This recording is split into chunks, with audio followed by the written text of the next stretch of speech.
Hi,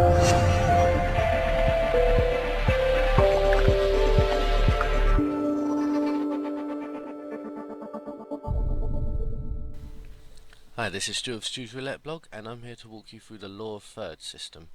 Now, this is actually a system that gives the player quite a lot of control and not too much guidance. However, unlike some other systems where the player has most control and not much guidance, this one actually works quite well, or at least it will work quite well if you know what you're doing.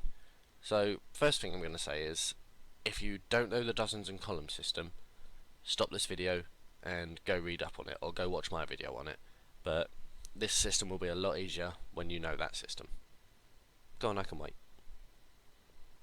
Done? Okay, right.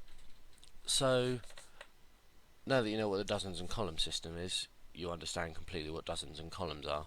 So, the Law of Thirds system works on the basis that, obviously, the ball, in theory, should show up in each of these thirds, or each of these thirds, so that each of the dozens or each of the columns, once every 3 spins, roughly, anyway.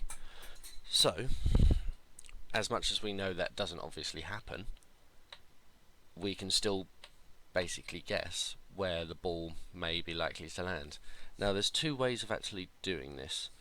Some people prefer method 1, which is if the ball has landed in 1/3, so say the first dozen, quite commonly, then it's likely to appear there again.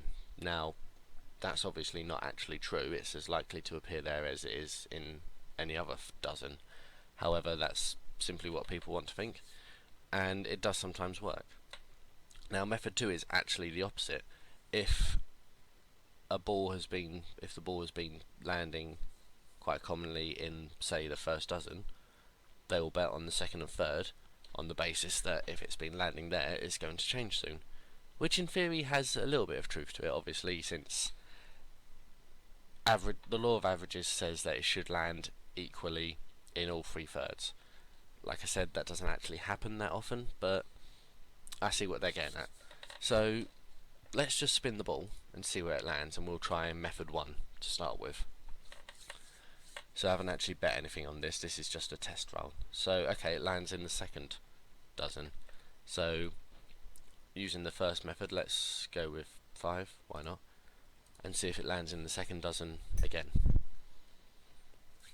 Now, obviously, if you were using this with actual money, hey, look at that, it did land in the second dozen, I win.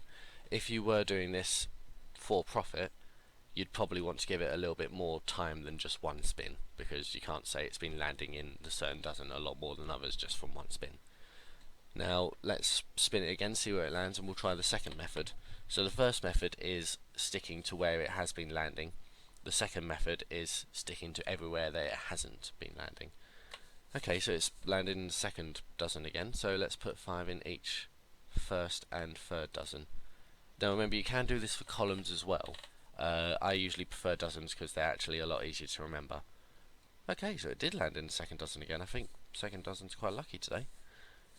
So, let's go back to the first method. It's been landing in the second dozen 4 times in a row now.